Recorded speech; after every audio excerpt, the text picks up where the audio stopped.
अस्सलाम वालेकुम रहमतुल्लाहि बरकातुहू। अज़ीज़ तलबा व तलबात, एक बार फिर से इस्तकबाल है आपका डिजिटल स्कूल में।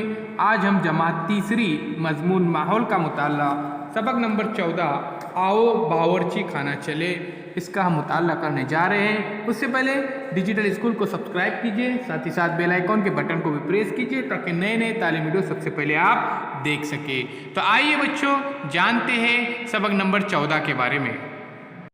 अज़ीज़ तलबा व तलबात, आपके सामने एक तस्वीर नज़र आ रही है जिसमें एक बूढ़ी औरत पूरियाँ तल रही है। तो पूरियाँ पकाने के लिए इसे तलना पड़ता है, इसके लिए लकड़ियाँ जलाकर हरारत दी जाती है। उसी तरह से प्यारे बच्चों, बताओ तो भला, इसमें देखिए नीचे जो तस्वीरें दिए गए हैं इस पर अपनी मालूमात बयान करना है। तो देखिए प्यारे बच्चों, यहाँ पर देखिए सबसे पहले गैस का इस्तेमाल किया गया है। उसके बाद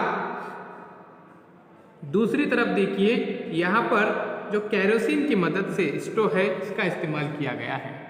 तो ये अलग अलग यहाँ पर अशिया का इस्तेमाल किया जाता है खाना पकाने के लिए। तो चलिए मज़ीद मालूमात हासिल करते पकवान किस तरह बनाते हैं।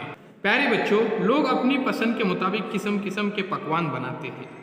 इसके लिए वो दाल, चावल, गेहूँ जैसी चीज़ें लाते हैं, तरकारी, फल लाते हैं, अंडे, गोश्त और मछली लाते हैं। इनसे वो अपनी पसंद के पकवान बनाते हैं और पसंदीदा पकवान खाते हैं। कई पकवान तैयार करने के लिए हरारत देनी पड़ती है। तो चावल पकाने के लिए चावल में पानी डालकर उबालते हैं।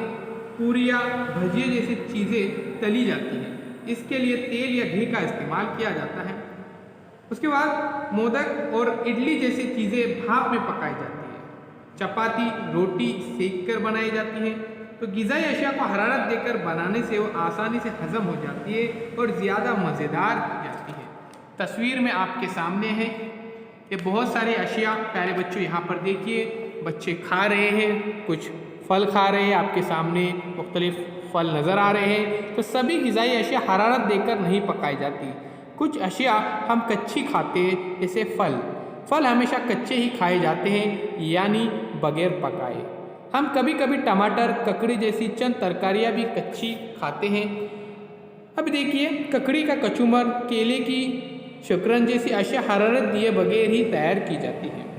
तो प्यारे बच्चों, हमने मालूमात हासिल की अब तक कि कुछ अशिया पकाकर खाई जाती है और कुछ अशिया बगैर पकाकर ही खाई जाती है। लिज्जत में फ़र्क महसूस करो प्यारे बच्चों। पापड़ भूनकर भी खा सकते हैं और तलकर भी खा सकते हैं। आपको जो किस्म का पसंद है आप खा सकते हैं। उसके बाद मूंगफली के दाने भूनकर भी खाते हैं और कच्चे भी खाते हैं।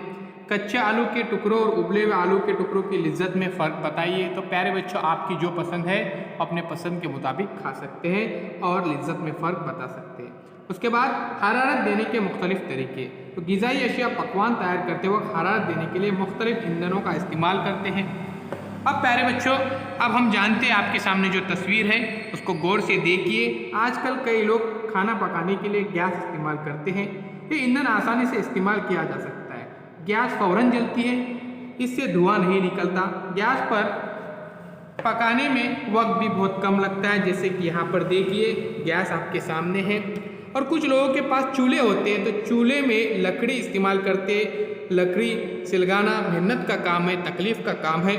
इसके अलावा लकड़ियों से धुआं भी पैदा होता है। ईंधन से हासिल करने के लिए दरख्त काटे जाते हैं, जिससे माहौल को नुकसान पहुंचता है। कुछ लोग कोयले की अंगीठी का इस्तेमाल करते हैं और कोयले से धुआं पैदा होता है। अब हम जानते हैं एतराक पजीर अशिया। जो शय जल सकती है उसे एतराक पजीर शय कहते हैं। काफूर खुद जलता है, इसलिए वो एक एतराक पजीर शय है। पानी जल नहीं सकता, इसलिए वो एतराक पजीर शय नहीं है। अब ईंधन देखिए, हरारत हासिल करने के लिए जो एतराक पजीर शय आसानी से इस्तेमाल की जा सकती है उसे ईंधन कहते हैं। जैसे रसोई गैस, मिट्टी का तेल, पत्थर का कोयला ईंधन की ये चंद मिसालें हैं। सभी एतराक पजीर अशिया ईंधन के तौर पर इस्तेमाल नहीं होती। जो आसानी से जलती है और उनके जलने से काफ़ी मिकदार में हरारत पैदा होती है, उन्हें ईंधन कहते हैं। अभी आपके सामने जो तस्वीर है इन्हें गौर से देखिए। जहाँ लकड़ी, कोयले जैसा धुआं पैदा करने वाले ईंधन इस्तेमाल होते हैं, वहाँ के लोगों को चाहिए कि वो बावर्ची खाने में खिड़कियाँ लगाए ताकि धुआं आसानी से बाहर जाए। इसकी वजह से काफ़ी उजाला मिलता है और धुआं भी नहीं बढ़ता है। तो प्यारे बच्चों, इस तरीके से यहाँ पर देखिए कोयले की अंगीठी इस्तेमाल की गई है। तो प्यारे बच्चों, इससे धुआं काफ़ी मिकदार में फैल जाता है। अब यहाँ पर देखिए कुछ लोग ईंधन के तौर पर मिट्टी का तेल भी इस्तेमाल करते हैं, जिसके लिए वो स्टोव का इस्तेमाल करते हैं, जैसे बर्नर वाला स्टोव, बत्ती वाला स्टोव। अब बिजली की अंगीठी देखिए यहाँ पर कि मिट्टी के तेल को घासलेट भी कहते हैं। आजकल बाज़ार में मुख्तलिफ़ किस्म की बिजली की अंगीठियाँ मिलती है, इसका इस्तेमाल बहुत ही आसानी के साथ किया जा सकता है। तो कुछ लोग बायोगैस का इस्तेमाल करते हैं, सूरज की धूप से हरारत हासिल करके शमसी चूल्हे के ज़रिए खाना पकाने में भी आसानी पैदा होती है। और प्यारे बच्चों, ये बहुत ही फ्री है, यानी इसके लिए कोई पैसे की ज़रूरत नहीं होती। तो मुख्तलिफ शमसी कुकर आपके सामने मौजूद है, इन्हें गौर से देखिए। तो अज़ीज़ तुलबा तलबात, इस वीडियो के अंदर हमने मालूमात हासिल किए खाना पकाने वाली अशिया के बारे में। तो चलिए सब्सक्राइब करते डिजिटल स्कूल को, फिर मिलते एक नए वीडियो के साथ, एक नई पेशकश के साथ।